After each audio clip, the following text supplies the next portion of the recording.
Welcome. Today, I'll show you how to prevent the group owner from posting stories in your Telegram group using the latest PC update. If you're looking to manage story permissions and keep your group stories under control, follow these simple steps. First, open the Telegram app on your PC. Make sure you're logged in and ready to go. Next, navigate to the group where you're the owner. You'll find your group in the chat list on the left side of the Telegram window. Click on your group to open it. Once inside your group chat, look to the top right corner of the screen.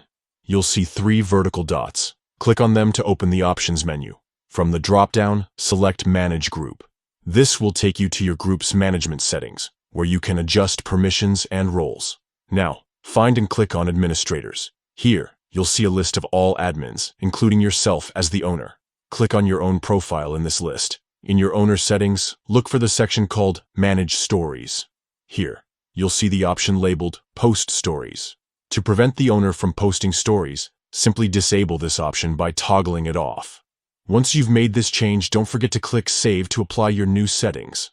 That's it. By following these steps, you've successfully disabled the ability for the group owner to post stories in your Telegram group. This update gives you more precise control over who can share stories, helping you maintain the group's focus and privacy. If you ever want to allow story posting again, just repeat these steps and re-enable the option. Managing your group's content has never been easier with Telegram's latest features. Thanks for watching, and don't forget to check out more tips to make the most of your Telegram experience.